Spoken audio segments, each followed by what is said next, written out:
Então, a coordenação me deu autorização para abrir para 3 perguntas da nossa plateia, então eu gostaria de que isso, a nossa colega vai fazer a seleção. Vamos lá. Eu peço que a pessoa se identifique, né? Bom dia a todos. Vicente Abate Abifer. Primeiramente, parabenizar a apresentação dos 3 palestrantes, né, da Anne, da Françoise e do Joaquim. E parabenizar o BNDES, que é nosso parceiro de primeira hora do setor ferroviário e da indústria ferroviária, nesse guia que está sendo lançado, e o livro da Françoise. Joaquim, eu teria uma pergunta. Bom, primeiro também te parabenizar por esse VLT lá da Baixada Santista, e eu acredito que tempo recorde que ele tenha sido feito, e lhe perguntar uma coisa. Na renovação antecipada da Rumo Malha Paulista, já foi decidido por ela e tornado público de que ela vai devolver alguns trechos não utilizados atualmente. Um deles é Cajati e Samaritá. Então, eu lhe pergunto se já existe uma intenção do governo de São Paulo de promover uma continuidade. Já existem 7 prefeituras nesse sentido, interessadas em dar continuidade do VLT de Samaritá em direção a Cajati. Se você já tem essa ideia, se é possível já fazer alguma gestão nessa devolução para que se consiga estender o VLT por mais alguns quilômetros, eu diria, pensando que, por exemplo, para Praia Grande, vocês já definiram que o BRT seria uma solução melhor em função de demanda, mas no outro trecho que iria em direção a Cajati, se há essa possibilidade. Obrigado.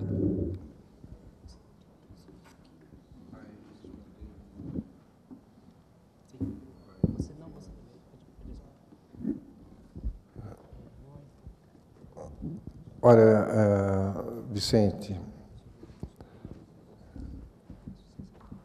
a gente tem conversado muito lá com o pessoal do DENIT, tem, de fato, essa decisão de se devolver tudo. Não é? O problema, até a região de Samaritá, é uma área mais urbanizada, entre Esplanada dos Barreiros até Samaritá, é uma área que está... A gente já tem o projeto, vinha discutindo, e lá em Samaritá tem uma área de pátio. Não é? Para frente, quando se... Não é? A gente, inclusive, há 2, 3 anos atrás, nós tínhamos, inclusive, contratado, nesse projeto que está terminando agora, está entrando no executivo, nesse trecho, já tinha um funcional, inclusive, de VLT para a região de Tudibaços, lá em Praia Grande. Não é? E, na ocasião, o mesmo prefeito que hoje volta com o VLT se antecipou e queria aí uma solução mais rápida, olhando sempre para o cronograma político. Aí saiu com a história do BRT, nós fomos lá buscar esse financiamento, a coisa acabou não acontecendo e tal. Então, agora voltou de novo com uma demanda para tratar de novo ou estudar de novo a história do VLT. Até Praia Grande, a gente tem demanda, né, que justifique a implantação e a realização de um investimento num modal desse, de média capacidade. Depois de Praia Grande, as demandas são muito pequenas. Né? Tem um desejo lá atrás ainda, quando se desativou o trem, de se usar esse trecho todo para VLT, indo até Peruíbe, né? pela via férrea, pela linha que está lá, pela faixa de domínio.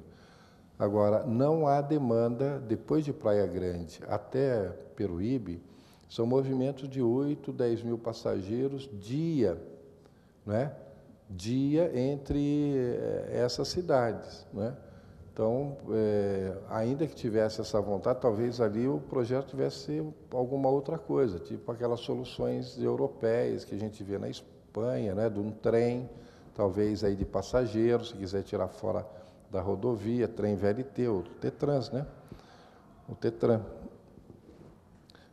Que eu vi, que a gente conheceu lá fora, que você vem com um outro modal, fazendo transporte de média de distância, são 90 quilômetros, até Santos, Paraty, dá 92 quilômetros. Né? E aí, né? Agora, nesse sentido, caberia alguma coisa, porque as distâncias são muito, né, grandes e a demanda de menos, e, né, para tratar dessa maneira. Né? E seria uma oportunidade. Você tem aí essa discussão toda agora com os trens, né? Eles estão devolvendo de fato. O cuidado que a gente tem que tomar agora é para que a gente não permitir a ocupação dessas áreas, né, da ferrovia, como ocorreu no passado, depois dá um trabalho enorme, muito grande, para recuperar essas faixas de domínio, né? Então tem que tomar um cuidado muito grande e definir, não é? É uma definição. É um trem de média distância, talvez na Baixada, né, caberia um projeto desse. Agora, a VLT, pela demanda, até Praia Grande. Praia Grande para São Vicente são 50 mil passageiros, né, por dia, né, só no modo do transporte coletivo. Se a gente olhar para os outros modos e ver o que você pode captar se você ofertar um sistema com mais qualidade e tal, o que a gente tira do carro, absolve, né, ficaria interessante. Tá? Sem falar diretamente de Santos, que não conheço o projeto, mas de maneira geral, eu acho que é muito importante fazer essa relação entre um modo tipo VLT e o outro, e urbanização. No caso de Copenhague, por exemplo, a demanda inicial era quase nula, porque a zona era muito desvalorizada.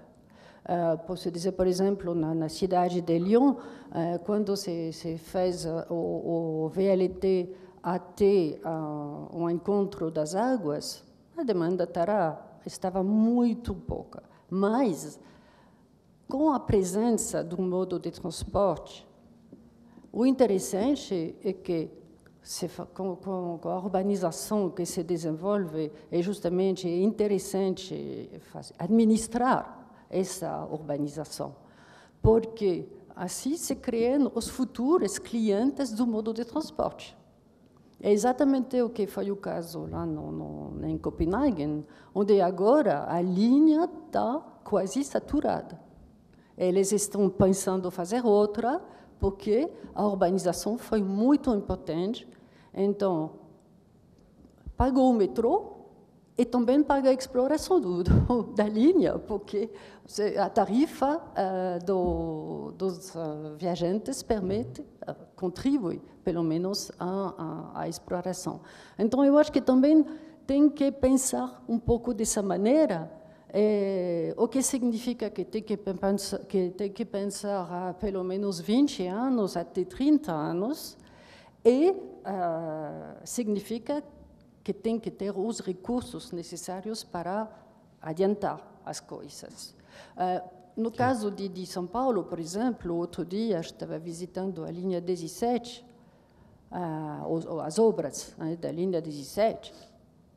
Quem tem dinheiro agora tem que investir nessa região. Porque o que vai passar? Daqui a 30 anos, vai explodir a urbanização com a presença dessa linha. E quem vai aproveitar disto são os proprietários privados. Então, eu acho que tem que pensar realmente nisto, apesar de olhar se tem bastante para investir na zona e esperar, mas eu acho que é o poder público que precisa pensar nisso e organizar o que vai passar ao longo das linhas. Mais uma pergunta? Bom dia. Queria parabenizar a exposição dos três, foi muito interessante. Acho que bateu muito com o que foi colocado no primeiro dia que teve na abertura do seminário. Na Boa Eduardo, sou metroviário, diretor do Sindicato dos Metroviários, né? Eu queria ver duas coisas interessantes. Uma que você começou a falar agora, dessa questão da valorização do espaço. Infelizmente, isso também tem um lado ruim, tem um lado perverso disso, né? As pessoas começam a ser expulsas desses locais, que vão ficar bom, e vão morar cada vez mais longe, porque elas não têm condição de pagar aluguel nesse espaço. Então, a valorização no local, por um lado, é bom para o mercado imobiliário, mas para muitas pessoas isso fica muito ruim, é muito perverso. O exemplo do metrô, essa parte do monotrilho, está sendo muito isso que está acontecendo.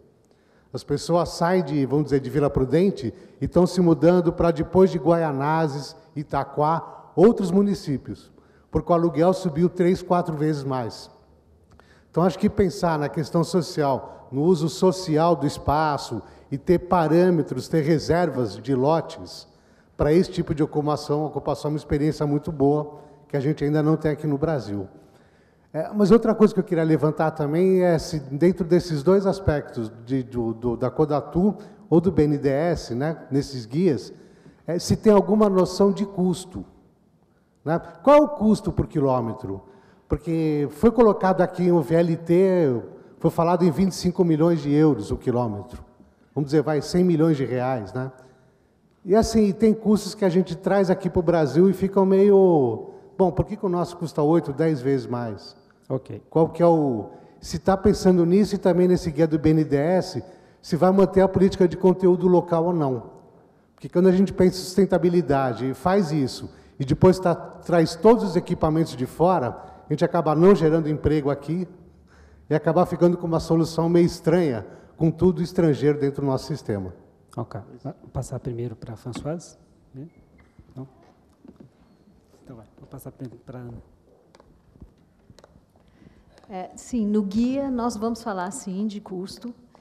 Nós temos algumas experiências, né? Nem tudo que é feito de transporte no país é financiado pelo BNDES, mas aquilo que é financiado pelo BNDES, nós temos isso na nossa base de dados. O Ministério também tem uma quantidade de informações. Então, baseado nesses projetos realizados, nós vamos, sim, colocar uma faixa de custo.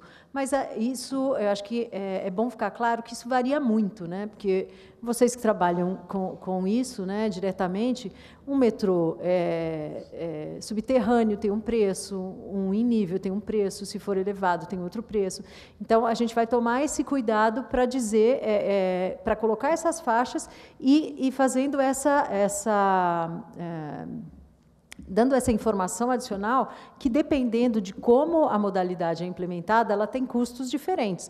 Por exemplo, o custo do VLT da Baixada deve ser bastante diferente, eu não conheço o custo deles, mas deve ser bastante diferente do custo do VLT Carioca, lá no centro do Rio de Janeiro, porque, inclusive, a tecnologia de alimentação é diferente, né?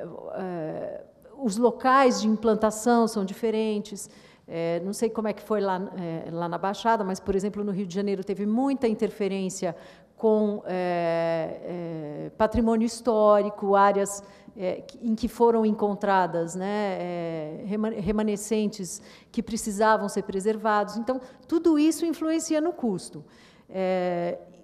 Quando você menciona a política de conteúdo local, sim, falando em nome do BNDES, o BNDES, sim, financia aquilo que tem um conteúdo local.